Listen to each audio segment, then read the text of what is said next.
hello again to everyone. My name is Daniel Schmidt and I'm your moderator for this session. Today is a truly historic day, April 11, 2025. For some of us, it is already April 12th. Now, it's marking 70 years of Taekwondo, and this has a rich history. And now we want to close our 24 hours online celebration that we are doing here, honoring the 70th anniversary by looking back on the history of Taekwondo. Taekwondo was named, and I'm sure we hear a little bit more about it in a few seconds, by General Choi Hong-hee in 1955, and it is spread to every corner of the world, empowering millions through discipline, perseverance, and indomitable spirit. This is the 24th session of a 24-hour online celebration honoring this event. We had insightful discussions, live training sessions, as we just saw, very detailed, very active.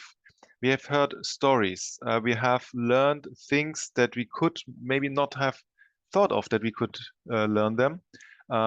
We have seen sparring analysis and very technical things that make a strong federation. So this is a rich history that we have. And we will go now to the 24th pattern. We will show it first before we go into a discussion about the history of Taekwondo. It is Tongil, and it will be performed by Silvia Farigu from Italy.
Oh, very great. A very great performance of Tongil by Silvia Farigo from Italy.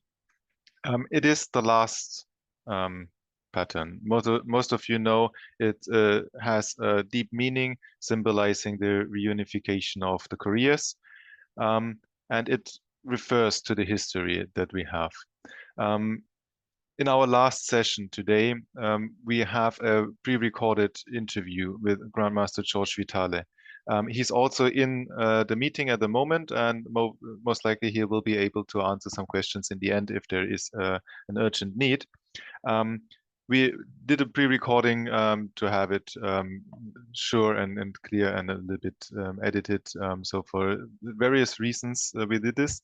And I want to mention this video goes for 61 minutes, so we will take a little bit longer than 1 hour, but I'm sure it is worth following.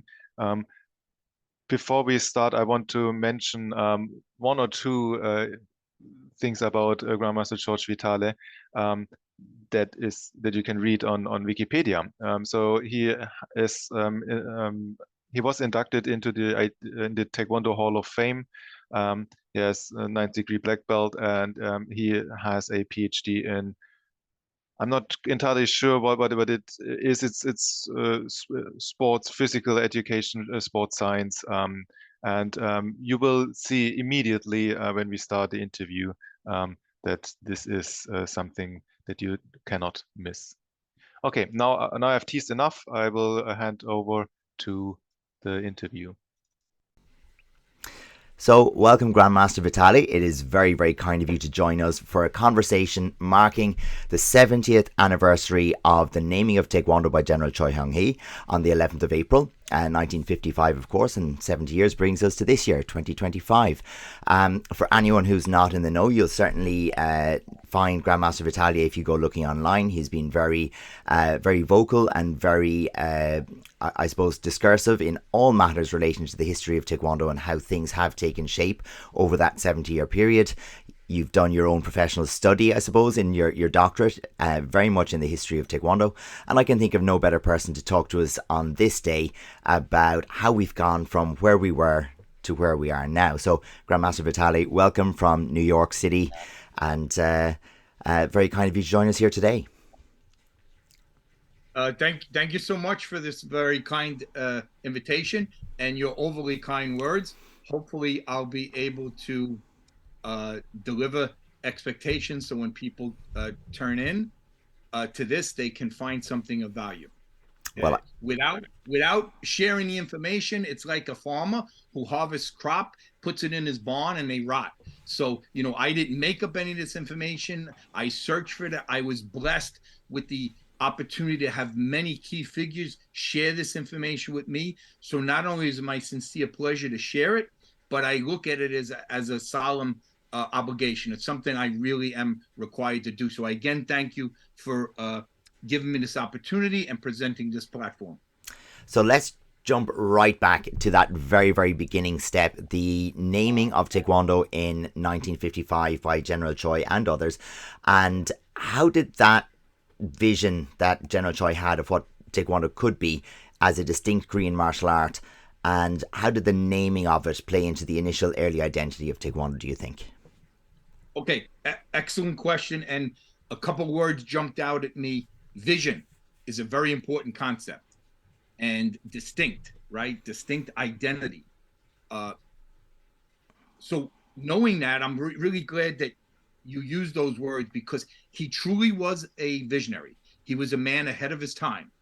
And his motivation was shaped by several factors. Remember what Korea was back then? A war-torn country that was devastated by a very long occupation by Imperial Japan. So Koreans had their identities really stripped away by an outside invader. So he was motivated as a staunch Korean national and patriot to do his best to reinvigorate Korean culture, to spread the history. And when you think about visionary, think what he did through his martial art. People all around the world know who Dangun is, right? This legendary founder of Korea, Dosan, Wanyo. I mean, we go all the way up, Chungmu, Chungjang. It is something that's truly remarkable. No other Korean had that. And when we think back at this young commissioned officer that's a founder of the Korean Army, he was afforded multiple opportunities to come to the United States and train. And on one occasion, he came for 2 courses, extended periods of time. And in between these 2 courses at 2 different U.S. Army installations, he traveled the country. And what did he see? He saw America, which is not a country created by a national identity, but it's something that was more centered around an idea. And since that was our beginning, we're proud of that. And we have streets named after our patriotic, heroic figures. We have cities names, even states after these founding fathers that we revere. And we have monuments, statues all over the place. So General Choi was enamored by that, and he used that as a motivation to name his Korean Taekwondo patterns after these very important and significant people in Korean history and some of the Korean cultural themes that the patterns incorporate. And remember, back then, the Koreans were only studying some basic rudimentary form of karate. Yes, in some instances, there was a minor Chinese martial art influence. And we have to remember that the names that we're using indicated this, right? Tang Soo-do, China Hand or Way of China Hand, Kangsudo, which is the actual Korean pronunciation of karate. So that's what they were doing. And Kwanbuk, what is Kwanbuk? Fist method. It's a way of describing Chinese boxing. So Korea did not have its own martial art. It needed a new name. So being highly educated like he was, a very sophisticated, already international man at this time, because remember, he traveled to Japan, where he engaged in higher education. That's where he was introduced to some basic karate. And he was a renowned calligraphy artist. And if you know anything about calligraphy, in order to write using these intricate Chinese characters, you have to have deep knowledge of Chinese characters. And how is that gained? It's gained by study of the Chinese classics. So he found Tae, which is a very rare Chinese Hanja character. It was not used. It was not known to many people. Some people even say how he combined two sub-characters to make the character Tae. And remember, there were reports when they did this historic demonstration in front of the first Korean president, he supposedly exclaimed, "This is Taekyon." And Koreans like clinging to Taekyon because there's no underlying Chinese Hanja characters for it. It's written only in Korean Hangul, which is an indication that is wholly indigenous. So General Choi used the Tae and Kwan, which phonetically, when combined, Taekwon sounds similar to Taekyon. So he used that knowledge to get this new name for this new Korean martial art. Now, you say identity. Well, still, in those days, identity, it was still karate based. When he introduced the name, it was at the same time, we believe, that he introduced the first two Korean Taekwondo patterns, Warang and Chungmu. So he moved had the soldiers under his command move the furniture to make some open space in the 29th Infantry. He had a manuscript, and he pulled out the manuscript, and he directed a young lieutenant, Nam Tae-hee, to come to the floor. He talked him through the 29 movements of Warang. Then he signals to Nam, come sit by him. He hands him his manuscript, and he has Colonel Nam call up Sergeant Han Cha-kyo, who was a junior non-commissioned officer, because the generals don't talk to these very junior subordinates. So the young commissioned officer Nam gave the directions to Chungmu step by step. And that's how Taekwondo started. And so I think that's very important to understand. And then, of course, because he was so powerfully connected at that time with what was then the Republic of Korea's Liberal Party, which Syngman Rhee was a member of and General Choi was, he used his political connections to get to get Dr. Syngman Rhee, the first Korean president, to write using Chinese Hanja characters Taekwondo. Because if he wrote it in Korean, he would have written probably Taekyon, and we wouldn't have the Taekwondo name. So I think that's an excellent place to start off. And people listening have to understand he was a remarkable man that was indeed visionary. And then the other key takeaway point is only the Odakwon, at this point, the military gym, and the Cheongdakwon, which General Choi was the honorary director of, participated in this. People think all of the five original Kwans and the Odakwon, meaning six, were together. No, this is just at this point Cheongdakwon and Odakwon. Okay. And it's really interesting, the power of naming something, of giving something an identity, because it's almost like, if you start a business or a corporation, that identity really kind of encapsulates or wraps everything that's going to follow after that. So everything we understand about what Taekwondo is going to be really comes back to that name, and the characteristics that General Choi over time gives that name, which separated from other styles. Remember, every parent, be it a father who fathered a child, a mother who gave birth to the child, names that child, but they don't know what that child's going to grow into. Yeah, absolutely. So if we take a little bit of a step further and we we know, and we have some very famous footage of the international tour that was done by General Choi and some of his early black belt holders. What impact does that have in terms of getting Taekwondo out into the world from that very limited, very insular political scene that was there in 1955 to just a few short years later, Korea is kind of making its way in the international scene? How does General Choi's demonstration tour play into this? I think it's huge. I don't think it can be understated how important it was. First and foremost, please understand that this was a real overt, and as a pushy New Yorker, an in your face, powerful sign of his influence. The big takeaway from this is people have to understand today Korea is a very rich, vibrant democracy. It was not. It was a developing third world country back then. And at this point, not only devastated by a long-term occupation by a foreign power and World War II, but its own brutally devastating Korean Civil War. They say the Civil War was one of the most devastating wars in history for something that lasted for a 3-year duration, to have that many casualties, death, and they estimate 80% of the peninsula was really ravaged with utter destruction. And another key point, Korea back then was a recipient of United Nations aid. Today, it is a major donor of United Nations aid. That's never happened. No other country went from a recipient to a major donor in the history of the United Nations. Okay, so that's very important to understand. And this 1959 tour caused a schism between the Chung Do-kwon, second chief instructor or director, Grand Master Sun Duck-sun, because he wanted to accompany General Choi on this military team. And obviously General Choi said, you can't, you're not in the military. This is the ROK Army, Navy, Marines, and Air Force, and you don't qualify.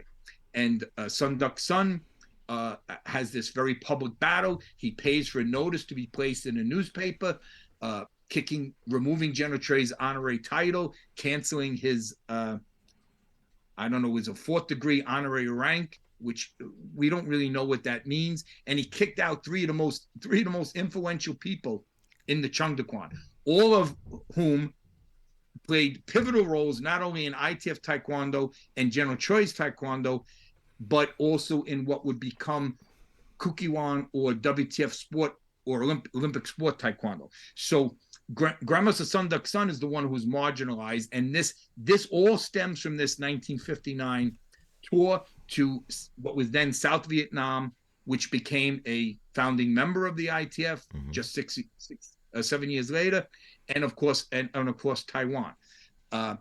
And then in 1959, on September 3rd, the first Korean Taekwondo Association is created. And that is a direct result of General Choi's power and influence. And it's at this point he gets the 5 original kwans and the Oda Kwan. The Oda Kwan is not an original Kwan. Original Kwan is defined by being open prior to the start of the Korean Civil War. So it's the 5 original Kwans and the 6th one being the Oda Kwan, which I term or call the 6 early Kwans. But that doesn't that brief unity doesn't last that long, and that ITF that KTA more or less dissolves and maybe evolves into like a private organization of General Choi, because it's still, from what we can term it still survived in some form. And also in 1959, all stemming from this, there's the first book ever on Taekwondo, and that book comes out in right after the KTA is formed in September. This comes out in October, in the fall, towards the end of 59. The tour was in the beginning of 59. So 1959 was a really pivotal year. Big year. And yes, it was. And what what people have to understand, still at this point, it's just General Choi and the Cheongdakwon. The others really go back to doing what they're doing. That's a very key point. And at this point, he really is running, or his influence is so predominant in the Cheongdakwon. I had pioneers tell me about, General Choi's calligraphy. He had his calligraphy all over the wall. He was such a domineering person. He really did marginalize. And it's people have to understand, this notice that Sun Duc-sun put out in the newspaper really had no effect. It had no impact at all. Why? Because the Cheongdakwon founder, Lee Won-guk, already had replaced Sun Duc-sun as the Kwanjung-nim by Am Yong-gu, who was a retired sergeant from the ROK Army, who General Choi orchestrated putting in place as the head person on the scene running the show. So all this stems from this pivotal tour, like you say, first time internationally Taekwondo is demonstrated abroad. And when you look, I have the program from there. Taekwondo is written Taekwon, no dash, but a separation, Do. So you already see the general was making the delineation between the physical and non-physical aspects of Taekwondo. But can't be understated how important that was. But in what you've said there, you've kind of set the seeds for why maybe the ITF had to emerge in 1966, where we have some internal tension, and then we're adding some political tension with the Korean government and so on, around the fact that I suppose you've already hinted that General Choi is very much making this his Taekwondo already in 1959, and I suppose that couldn't be let to stand per se. That's right. And I think, one of the big mistakes that ITFers make is they think the divide started when the WTF came on the scene in May 1973. And that, of course, was after General Choi fled Korea in 1972. No. Nothing can be further from the truth. So what we need to understand is that we don't understand this divide. The divide happened or started to happen as far back as 55 when General Choi coined the name. The others wanted to use Tangsudo, Kangsudo, Kwanbop, even Wasudo. There were so many other names floating in. And not only didn't they want his name, they didn't want to do what he was doing. He was evolving. He was developing his Korean martial art that he coined Taekwondo, away from the same karate roots that the others had, but he was doing it in a different manner. So this is where the divide begins in the 50s. It really takes heed in 1959 when his first effort to bring the 6 Kwans together is short-lived. So by the time the ITF comes in 1966, ITFs have to consult non-ITF historical records. You have to actually listen to the other side. What happened in 1961? There was a military coup. General Choi's Liberal Party president is out. Anybody that was associated with Dr. Sigmund Rhee has been ostracized and marginalized. And a military coup takes over with a military dictatorship. Who's in charge of the dictatorship? A junior general officer by the name of Park Chung-hee, who General Choi actually sat on the military tribunal of, that convicted him of being a communist sympathizer and a Japanese collaborator. So they sentenced him to death. It was only the onset of the all-out fighting in the Korean War that saved General Park and gave him a opportunity to rehabilitate his image. So in 1961, this military government issues Military Government Decree number 6. And that decree mandates that all social organizations, not martial art group, all social organizations reorganize, consolidate, and re-register with the new military government. And guess what they did? They registered as Taekwon-Do. Again, a big mistake Taekwondo people make. They think Taekwon-Do and Taekwondo name were around the same time. No, Taekwon-Do was a created, manufactured, compromised name created in 1961 because the other civilian Kwan leaders, the second generation leaders, General Choi's juniors, that never studied martial arts outside of Korea, they rejected his Taekwondo name. They rejected his system. They were coalescing around not his Korean Taekwondo patterns that were very patriotic and popular in Korea. They were the most popular patterns at the time. They coalesced around these brand new, unique sparring rules that for the first time had nonstop full contact. And General Choi abhorred that. He was adamant that that was not to be allowed, as did Grand Master Wang Ki, also a traditionalist that was the founder of the Mudokwan. So this is the real start of the major divide that really becomes permanent. Ironically, or actually, the creation of the ITF in 1966 is 1 year after General Choi finishes his first and only term. There was a 1 year elected term of the KTA. Remember, the 1961 KTA is Korea Taekwon-Do Association. So General Choi, as its third president, serves one term, and by his sheer determination, the force of his powerful ego and his driven personality, he gets them to adopt the Taekwondo name. They're furious, and on August 5th, 1965, it passes by one single vote. So they said enough of this guy, but by this time, General Choi goes on a very, we didn't mention this so far, but in 1965, he leads a ROC government, South Korean government-sponsored goodwill tour, KUKI, right? National Taekwondo Goodwill Tour around the world. And he told these people in the Taekwondo Association, I can't go around the world distributing this new English book of Taekwondo and that one was Taekwondo, Korean martial art of self-defense. He had the government proclaim that Taekwondo was the Korean national martial art. How can he go around the world distributing this book and displaying these demonstrations, performances to people literally around the world, right? They went all throughout Southeast Asia to Africa and Europe. I mean, they circled the globe. And he do this as the Taekwondo president. So this is how he maneuvered getting the Taekwondo name back.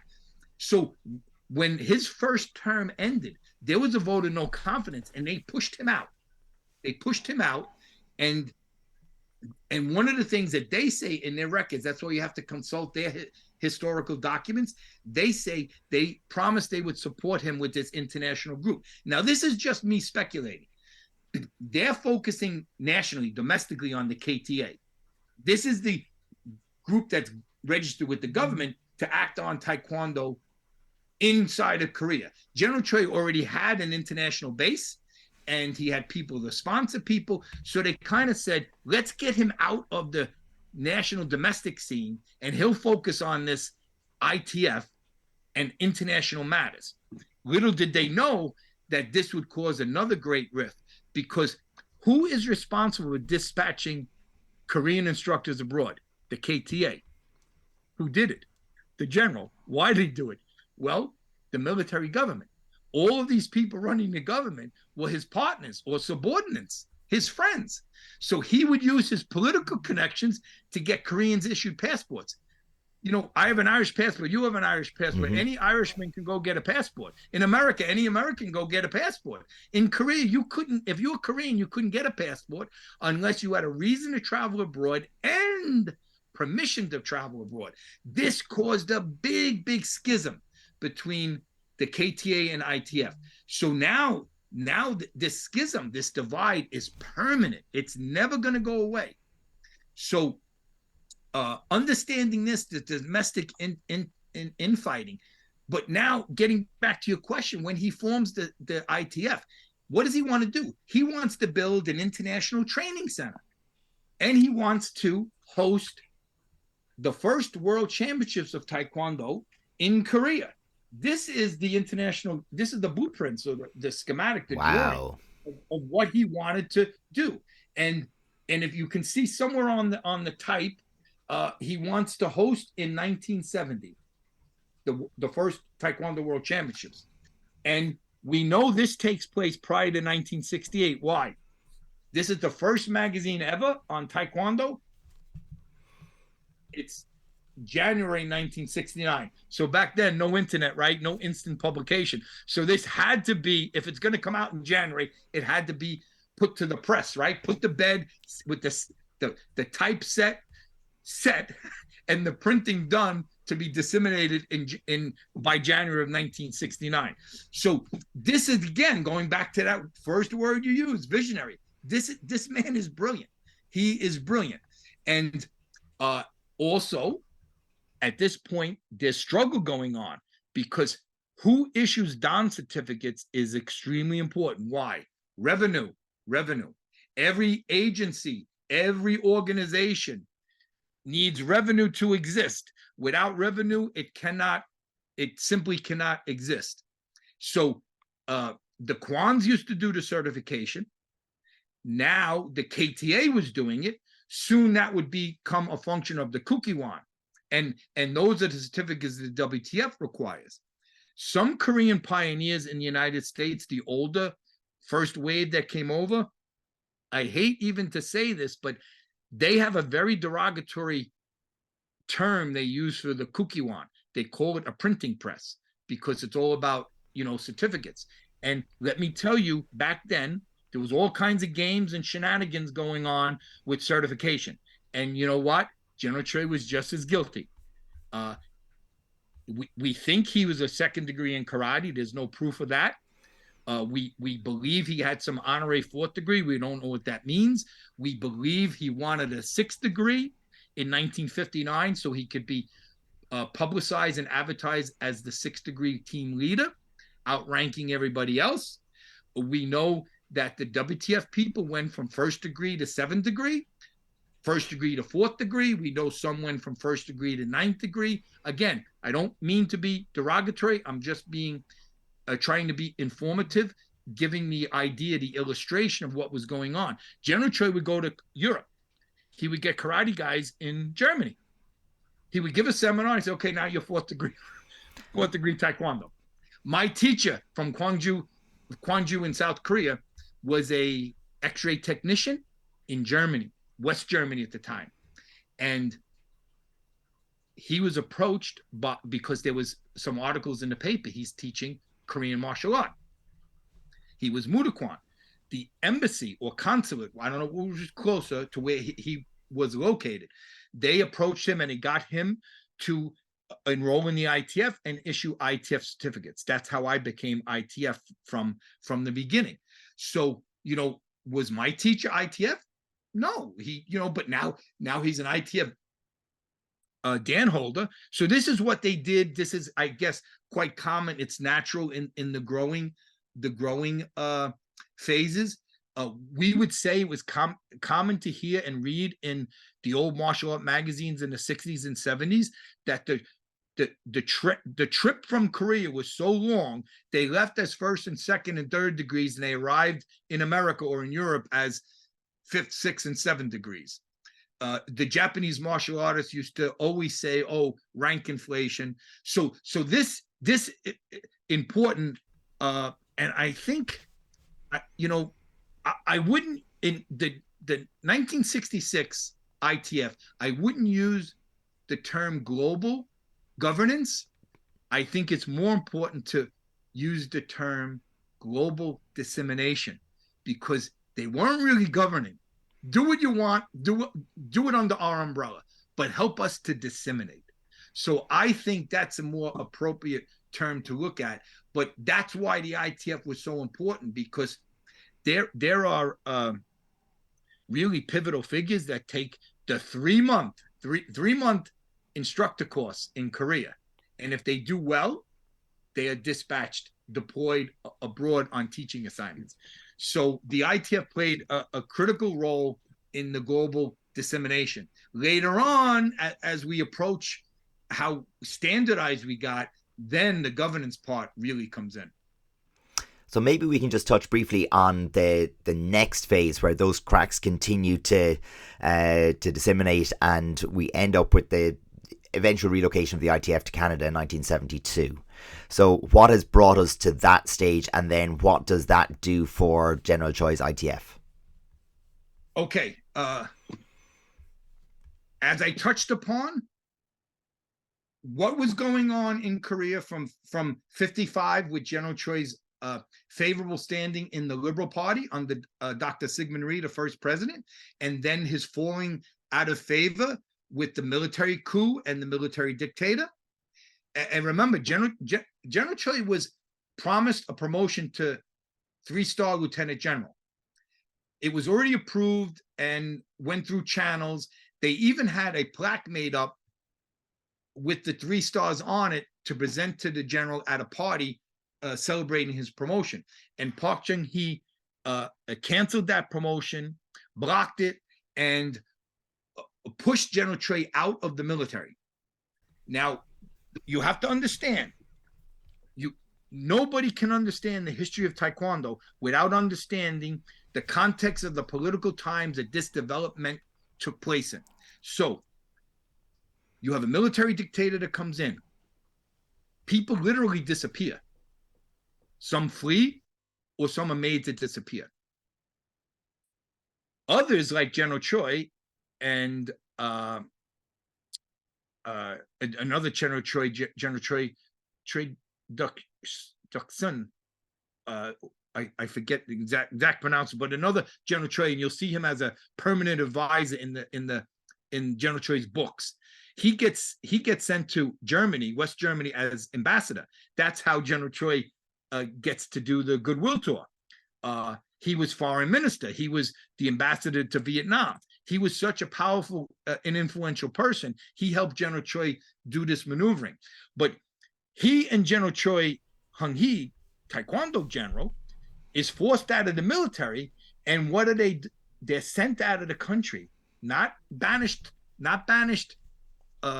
in exile, but technically promoted to ambassador and given a diplomatic posting abroad, which means they can't interfere domestically with the military dictator's rise to power. This is critical to understand. So now General Choi comes back, finishes his diplomatic assignment. He remains as ambassador at large for a period of time, and that's the title he holds when he does the 65 Kuki Goodwill Taekwondo tour around the world that's sponsored by the Korean government. And then 1972 approaches. It is the height of the brutality under the Park Chung-hee military dictatorship. That regime suspended the Constitution, suspended or canceled Parliament, disbanded their National Assembly. He made himself president for life. And there was an upcoming election. And guess what? General Choi openly opposed Park Chung-hee. And what did he do? He backed Colonel Kim Jong-pil. This should be a name that Taekwondo people should know in history. Kim Jong-pil is the recognized mastermind of the military coup, a member of that famous 8th Military Academy class. You know, General Choi's class was the first class. Park Chung-hee was the second class. These initial academy graduates from their military academy rose very quickly. Once they rose, they were so young, it was stagnant. There was nowhere for the young officers that graduated later on to make their way up. So there was a log jam.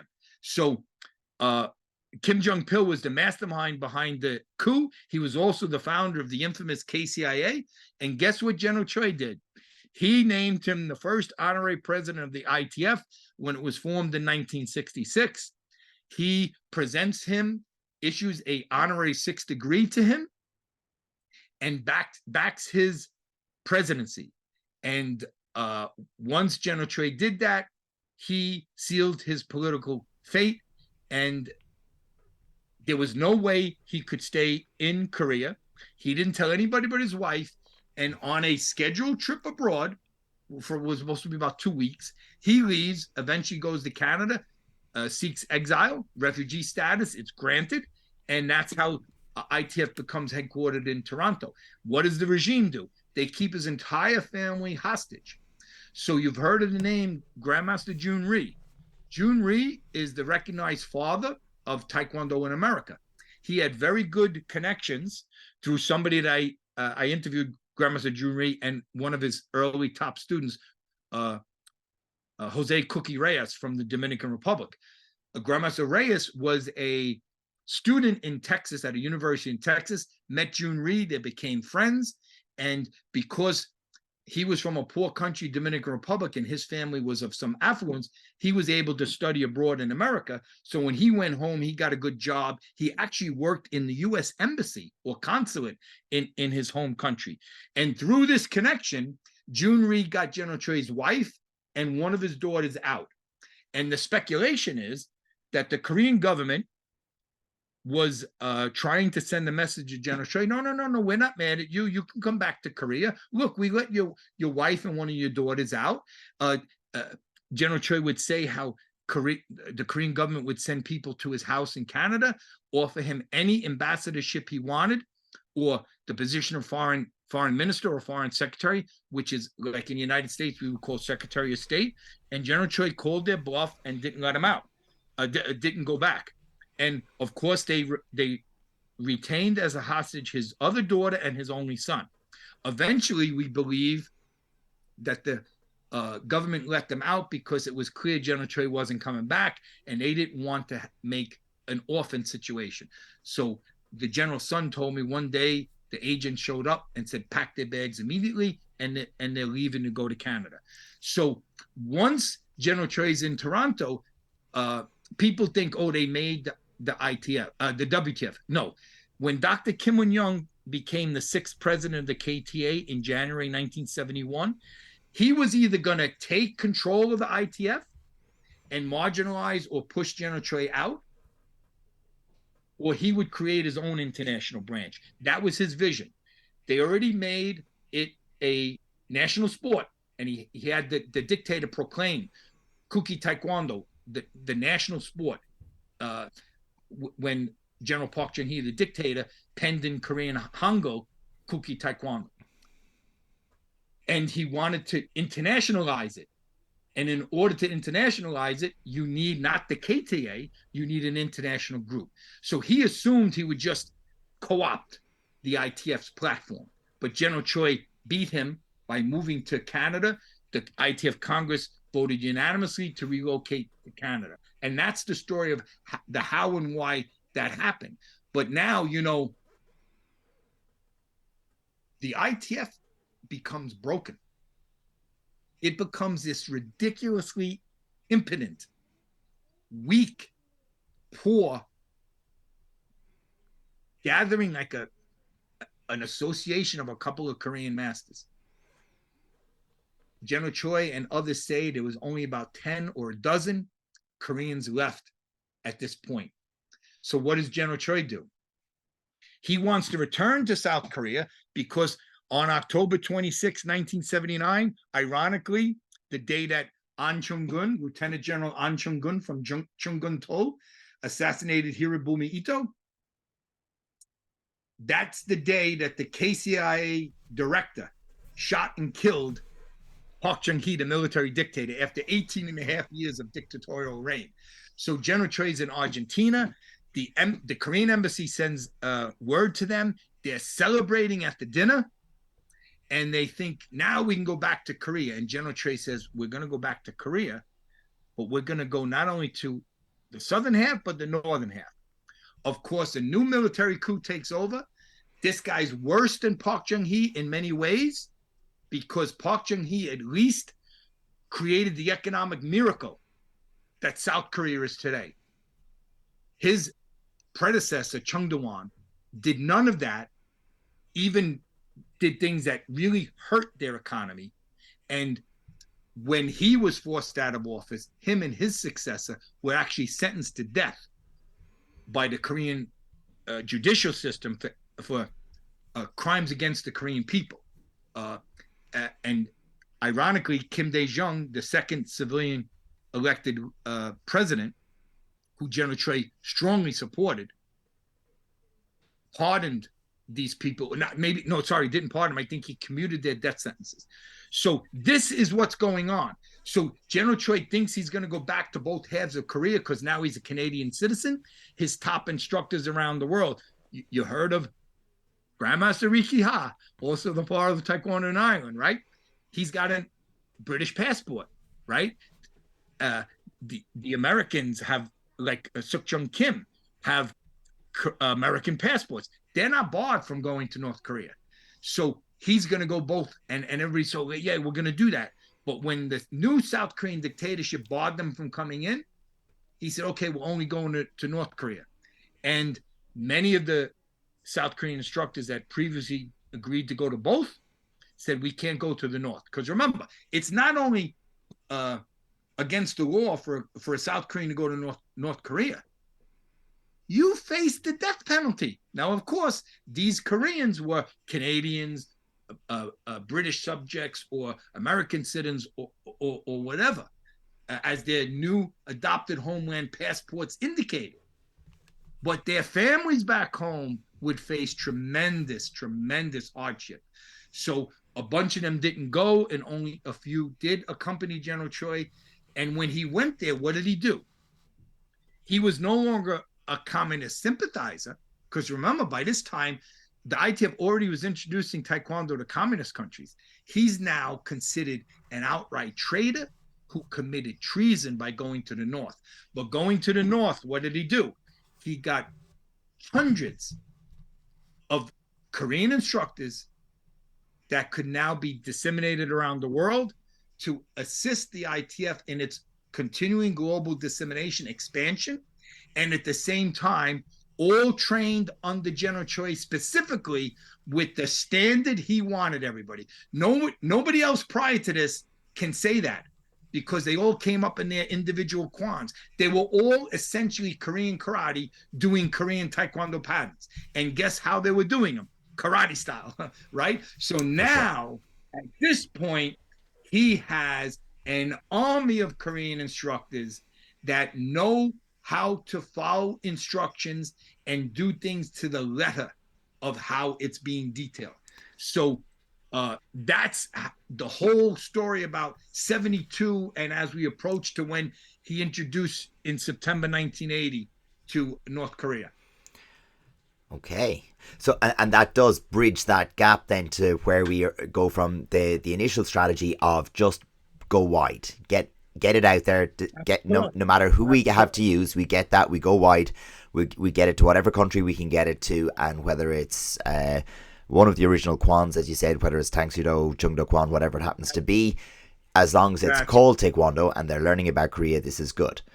And now we have this push towards a standardization and a unification of purpose in terms of it's now a specific type of martial art. We now have a unified style. And that brings us up to the publication. So back then you couldn't put it out there on the internet. You had to put it on paper. And we have, I think, in 1983, the original full volume encyclopedia. Correct. Okay. Just one little clarification. It's dated 1983, but the KCIA blocked the publication of it until 1985. Okay. Again, something we have to really cling to, because this gives us a flavor of what, again, this is just a flavor. These men really face tremendous hardship. And when you hear the stories of what they went through, if it doesn't bring a tear to your eye about their personal sacrifice, check if you're breathing, check if your heart's beating. So for 2 years, he struggled to find a printer, someone to publish this. Finally, Grand Master Jung Woo-jin, the seventh and final person that General Choi promoted to ninth degree, one of only 7, steps forward and says, I'll publish this. And he pays for the initial run, which I believe was 500 copies. I'm blessed to have one. So it's dated 1983, but it doesn't actually appear to 1985. And this is critically important. First of all, forget important. It's unprecedented. It's unprecedented in the history of all martial arts. Yes, martial arts had books, manuscripts, word of mouth, yes. Never was there a 15-volume encyclopedia. Never a 15-volume encyclopedia. And if you're familiar with the 15 volumes, I don't know if it's 7 or 8 volumes, full volumes. That's half of the whole publication that is dedicated to the patterns. Now there's no excuse for mistakes, because not only are there foot diagrams, there's previous position, there's the movement in motion, the transition, the preparatory position, the ending position. It's all laid out very, very clearly. And not too long after that, computers gives us what? CD-ROMs, which I guess is antiquated now. Maybe some young people don't know what a CD-ROM is. So now you have one person, Chae Hung-hee. Before that, you had a couple of Korean masters that were still with him. And the last one, the late Grand Master Park Chung-tae, who we called the People's Master, he was the man. He went around the world 2 weeks at a time teaching the ITF International Instructor course, the IICs. And when he had a falling out with the general and he left to make the Global Taekwondo Federation, GTF, General Choi now was tasked with this responsibility. And he travels. So now you have the sole arbitrator, one single person traveling the world constantly. General Choi would say, I have 2 homes, one in Toronto, Canada, one in the air, because he was constantly, I think, 4 times a year circling the globe. So this is so important because it gives us these visual images. It shows the transition from the karate roots. It's strong evidence of it's being its own Korean martial art. And again, me and you also somebody that believe in higher education. I don't care if you're a car mechanic. Every course you take has a corresponding textbook. We not only have several corresponding textbooks, we have a 15-volume set of encyclopedias, unprecedented. So, back in those days, the NGB in the northern part of Korea was called the Korean Taekwon-Do Federation, and then it was a move to get away from federation, so nothing would be interfered with ITF. Everything should be like Ireland Taekwondo Association. It shouldn't be federation. And so now it's the Korean Taekwondo Committee. They couldn't use association because in Seoul, same below the other side, they have the KTA. So, they were able to dispatch instructors to countries that they had diplomatic relationships with, right? If they had a consulate or embassy there, they were able to dispatch instructors. And where were these places? We'll talk about this later, but let's introduce this now. The ITF is the one that spread Taekwondo to the communist, socialist, and non-aligned countries. South Korea couldn't. Why? They had no diplomatic relations with any communist or socialist country until 1988. Guess who was the first one? Just take a wild guess. So we're going to Russia? Budapest, Hungary. And why is that significant? In March of 1988, we hold the 6th ITF World Championships in Budapest, Hungary. We're hosting a World Championships in a communist country behind the Iron Curtain in the Soviet bloc, and they don't have one instructor doing anything yet. And it wasn't until the Seoul Olympics, Summer Olympics in 1988, they established the first diplomatic relations with the communist country, and it was Budapest, Hungary. I think it's ironic.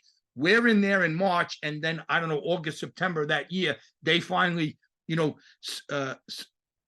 signed the first diplomatic agreement. But this is all a result of what now the ITF is doing, not only disseminating but standardizing, really at this point governing. And I think we kind of have to, unfortunately, kind of push through the next few years of history, because we arrive at a point where the ITF is evolving, and up until 2002, it's still relatively cohesive. So the ITF itself is quite cohesive. There have been fallouts. The GTF has formed. There has been other groups that have fallen away, and some of the early pioneers have gone to do their own thing. The formation of the Korea Taekwondo Association, which eventually becomes WTF, has pulled other instructors away as well. They've been leveraged. Different pressures have taken place. So, absolutely, what happens then in those? What way is the ITF in the lead up to 2002, and then what happens immediately afterwards? We are in relatively good strength. Now, something happens. And again, geopolitics, not only Korean peninsula politics, but geopolitics of the world. Something happens. There's a wall separating Berlin. We see students chipping it down, knocking it down. We see the Iron Curtain fall that divided Europe. We see the Soviet Union collapse. What happens? Well, Dr. Kim Il-sung, General Choi's nemesis, arch rival, he's a very smart man. I've met him several times, interviewed him. He co-ops all of our NGBs. Sorry, not all of our NGBs, but he co-ops leaders in these countries. Remember, Kazakhstan, Tajikistan, they never existed under the Soviet Union. They were part of the Union of Soviet Socialist Republics. These republics are now free, independent, and now they have their own NGBs. So he goes in, and what does WTF have? A lot of money. Why? Because they have the backing of a very, very rich country. And Taekwondo is a Korean cultural asset. Before there was Daewoo and Samsung and Hyundai, Kia, there was Taekwondo, the only export, maybe the most important export. So they put a lot of investment in this. We have such a weak presence on the African continent because we never had the funding. And what South Korean instructor wanted to immigrate to Africa? It's very tough to make a living. These instructors wanted to immigrate to the West, to affluent countries. They went to Italy, they went to the UK, they went to Australia, they went to Canada, they went to Argentina. This is where economic opportunity was. But the Kukiwan, and I know some of these men personally, they would officially dispatch and paid by the Kukiwan to go to Africa and set up Taekwondo there. The African continent today is a powerhouse in Olympic Taekwondo, as is Iran. Okay, so this is what's going on. So this is a really, really important point. ITF should be very proud of this fact, because I brought this out to the WTF president more than one occasion, right to him face to face, and he clearly acknowledges this. We actually have him on camera acknowledging this. If not for the ITF and the ITF pioneers, Taekwondo would not be an Olympic sport. Why? Prior to 1991, half the world's doing ITF. Sorry, the whole world's doing ITF and half the world's doing WTF. They weren't doing a WTF sport, Olympic Taekwondo in these countries because they had no apparatus to set it up there. There were a few exceptions like Yugoslavia because of where it's located, and the pioneer in Italy was able to, make his way through, and people would travel and whatnot. But for the most part, the WTF was not around the world. Once they're around the world, our opportunity to bargain and force the IOC to listen to us dissolved, because now WTF is all over the world and they're in the Olympics. And the Soviet Union collapsed, communism fell apart. So the northern half of Korea is the last one really fighting for the ITF. Even Cuba now has jumped on the bandwagon for WTF because that's the Olympic version. So this is what happens up to 2002. And, our fragmentation or fracturing in 2002, that wasn't caused by General Choi's death, because remember, the first split happened in Italy in 2001 between him and his own son. So it's not the death that did it, but the fragmentation is General Choi's fault, because he did not leave a clear plan for presidential succession for when he was gone. And his son tried to do that. And you see how that was dealt with. And then you had two ITFs. The general passes away, sadly, a couple months later, and now the remaining ITF fragments again into two. So this really presents a lot of challenges. No, absolutely. And, you know, we're living in that post-General Choi world, of course, for now, 23 years. It's been quite a long time. And we've seen that the fragmentation does continue. You know, there is every year there's another smattering of new groups that all share that original lineage and heritage of General Choi's Taekwondo. And to give each group their due, they all feel that they have a unique slant on preserving the legacy of General Choi and continuing the legacy of ITF Taekwondo. So much so that ITF Taekwondo in its various groupings is proliferating still. It is in fact, it is still growing. There are more and more clubs and more practitioners who share that name. So maybe could you try to bring together those threads in closing of where are we now and where, what can we see as the future of ITF Taekwondo given where we are now? Is there an optimistic future for us? Sure. Okay. So first thing, there are many, many, many ITF splinter groups, small individual people or tiny groups, and they're all invaluable. They all have a legitimate claim to a connection to the general and to helping to promote his legacy and keep his martial art alive. No question about it.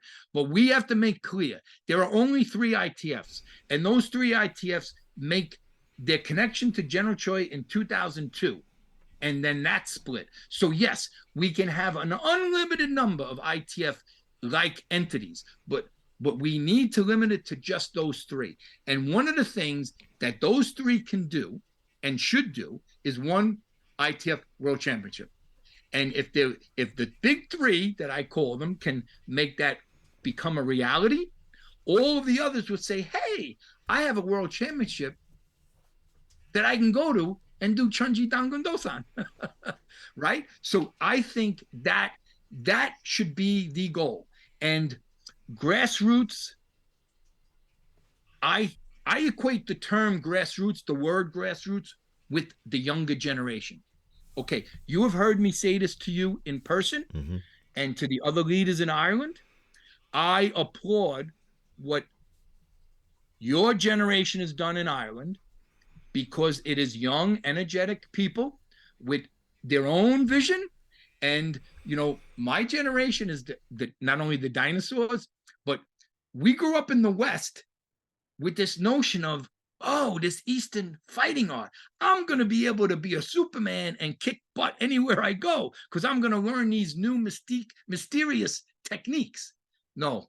So we attracted a tough guy. As we have evolved, your generation, what you guys have done is phenomenal. So that's how I look at the grassroots.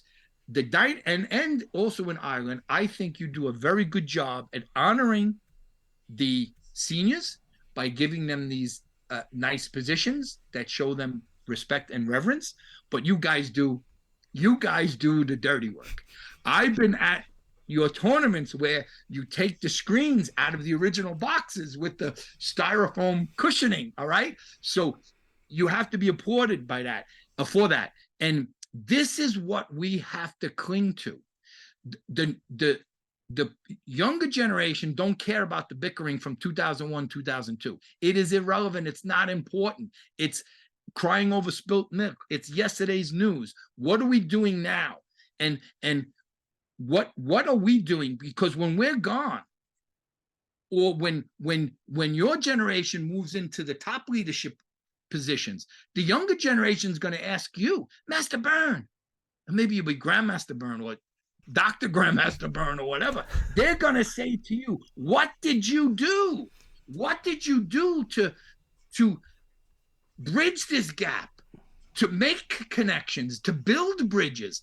And maybe you can't build a bridge, build a tunnel, get to the other side. What have you done? So the grassroots can do. And I think one of the appeals of ITF and one of the benefits is we have tons of people doing Chunji Dangun Dosan. Yeah, all kinds of variations, no problem. But they look at that as Changhung or ITF Taekwondo or General Choi's Taekwondo. That's a blessing. But you guys are hungry. You guys have to push for that. One World Championships is doable. And the regional associations really can help, because what are regional associations? Grassroots connections of people on the same level. It's all the same thing. These things are very, very basic. And the advantage we have, there's two sides of this coin. We're going to grow and we're going to be around because we're a martial art. But we will die on the world stage to have any kind of international impact of any kind of global significance. Why is that going to happen? WTF, they're backed by this rich, powerful country. They're not going away. And what will happen is over time, we will phase out. Again, there'll be tons of people doing Chunji, but that cohesiveness, that standardization will weak over time because the younger generations are going to gravitate towards the other side. And here's what the other side doesn't have. They have a sport centered. We're Do, we're martial arts centered. Your talented generation, unfortunately, it's a fact of life, will have their physical talents decline. It's the natural aging process. You can't escape it. Some can slow it down, but you can't escape it. But you know what never diminishes? The population of those who can participate in the Do, those who can participate in Taekwondo as a martial art. The WTF doesn't have that like we do.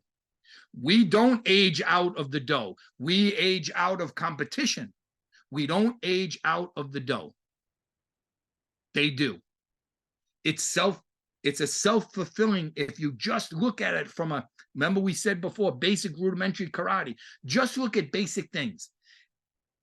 What's true today is true 2,000 years ago with Cicero. That's Cicero behind me here, right?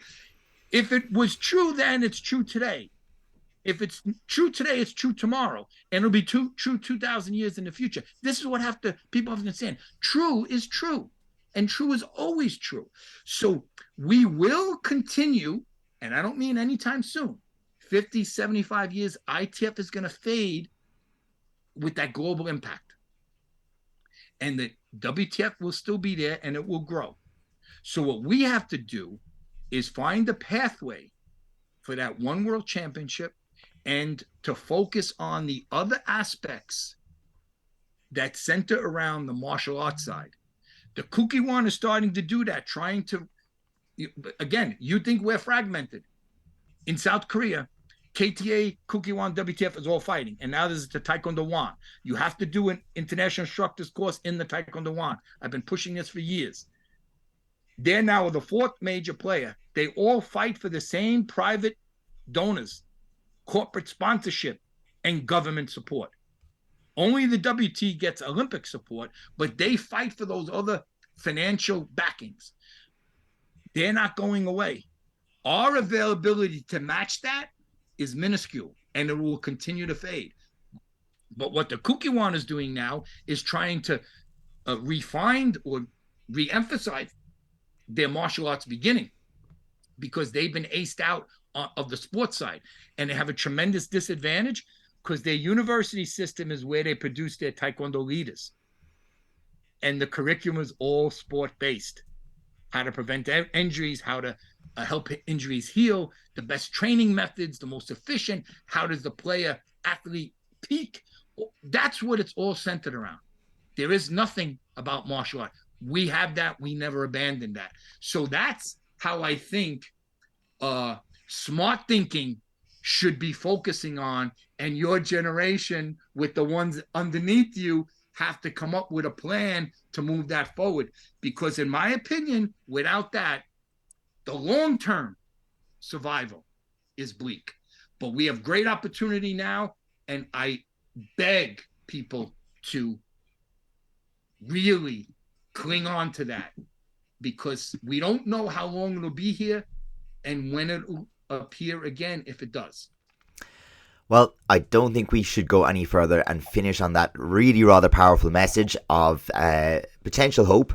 And for me, I think, as you said, you've described something that maybe is quite achievable. You've described something that each group has in common, that willingness to kind of come together to share, to do something on that competitive scene, where the individual differences, the administrative organizational differences maybe don't come into play quite as much. So Grand Master Vitale, thank you so much for sharing your time with us on this 70th anniversary of Taekwondo. The history has, as always, there's another new niche, there's another new rabbit hole to go into, and I'm sure we'll hear much more from you in the next number of years on all aspects of Taekwondo history. Well, again, I cannot thank you enough for this opportunity. I'm humbled by it. I really do look at it as a solemn obligation, and I hope I don't disappoint the viewers that will tune into this. And I hope that they gain something from it as far as educationally and some insight, but maybe more importantly and more selfishly for everyone, if it can motivate them to make this coming to, again, we don't have to unify. Let's just cooperate. Can we stop the finger pointing and the name calling? Well, on behalf of everybody who's practicing General Choice Taekwondo, thank you very much for your contribution today, and for closing out this 24 hours of a celebration of 70 years of Taekwondo. So finishing there, thank you again. Thank you so very much. Wow. Thank you, Grandmaster George Vitale, and also Master Adrian Byrne for providing the interview. I just wanted to mention Grandmaster Vitale is still in the meeting, and want to acknowledge it's 2 a.m. in his place in New York, the US. That's okay. I live, sleep, and breathe Taekwondo. I love it. Just like you nuts.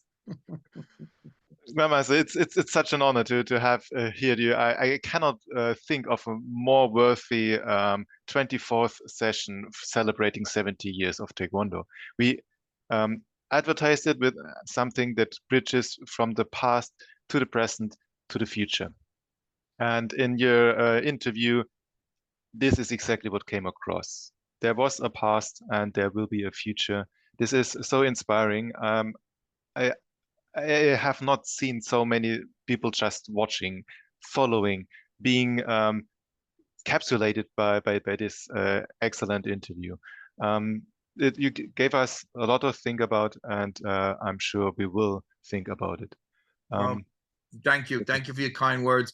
I wasn't blessed with the physical talent that some of you ladies and gentlemen have. God didn't give that to me, but he gave me the ability and the capacity to desire to dig for information. As a police officer for 24 years, we dug for evidence to be able to present in a court of law to get a prosecution. And with my academic training, it's the same thing with academic research: the who, what, when, where, how, and why. And all I can tell you all is this is up to you. General Choi gave us a great gift. It's a great gift. We have to keep sharing it with the world. Yeah. We have to. Somebody opens the door for you, you pass through it, you have to say thank you. And then you have to look over your shoulder and make sure you hold the door. I don't care if it's an old woman with a cane or if it's a young kid on the phone, not even looking at the door. You have to hold it open. That's what the Do is about. That's what General Choi's Taekwondo is about. That's what separates us as a martial art. And I'm really truly honored and you don't know how much it means to me to be able to share. So you've made my day. I didn't sleep much, but that's okay because I've been rewarded by watching, learning, and participating and sharing what I've come across. I feel humbled by your welcome and thank you address. but it's our part to thank you. And on this note, I want to thank you from the bottom of my heart, and for the entire federation, for what you have done and provided throughout the day, and also in the chat with so many different comments. With this, I want to come to an end of this 24-hour online celebration of Taekwondo, 70 years of Taekwondo. Before we end, I want to mention the people that have made this possible. You have seen 24 different presentations from famous and tremendous and inspiring people. But behind, well, not maybe so much behind, I first want to thank the moderators that have been here. We have seen Master Adrian Byrne, who was also conducting the interview at this time. Then we had a moderator team by Master Florencia Manifesto and Sabum Gerard Rossel, followed by Sabum Ivan Rastalski and Master Gustavo Livon. So these were the faces of the different sessions together with myself. But I also want to mention the pattern performers that we had. And before we go to the pattern performers, I want to mention that all of the patterns in the preparations were recorded. This is a lot of work. They were then sent to the ITF Technical and Instruction Committee to go through if there were major issues. And some of the performers were re-recording the patterns. And all the work on the Technical Instruction Committee was carried out by Grand Master Hector Marano. So this was a great work, and all the different interactions. It was so inspiring to see how supportive everyone was. We had Alicia Slian, we had Ariela Figueroa, we had Bo Roque, we had Brenta Trotter, Finn Martin, Hani Aspina, Jaroslav Suska, Gemma Swinburne, Leslie Gadea, Lilian Dulé, Mats Lind, Mira Sjöwall, Sean O'Neill, Selma Lee, Silvia Farigu, and Silvio Gamboa. 16 different people that were involved here. And in the end, I need to thank the organizing team, the core team, which was headed by Master Philip Lear and Sabum Martina Lenatova from the ITF Board of Directors. And together with me, we had heard several times Master Adrian Byrne as the core team. With this, I want to hand over to the ITF president, to Grandmaster Paul Whaler, to say a few words for closing and, well, for the end, and then closing this official 24-hour online celebration of 70 years of Taekwondo. Grandmaster, the floor is yours. Thank you, Sabum Daniel.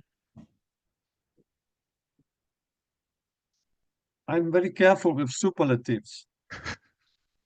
But in my view, the event that has now coming to an end deserves to be called historic. Over the past 24 hours, you have all made an extraordinary contribution to commemorating and honoring the 70th anniversary of General Che's introduction of his Taekwondo in public. The day and the night were filled with very interesting topics and performances. I would like to express my sincere thanks and appreciations to all of you, especially to the organizing committee. I wish you all a relaxing weekend and look forward to seeing you soon again. Thank you very much. Thank you, Grandmaster. With this, we close the event. Enjoy the rest of the Saturday. I'm not sure if someone is still on Friday, but I believe there's some time zones that are still on Friday. Enjoy the weekend, and so see you soon. I see a lot of happy faces at the moment, so this is really great.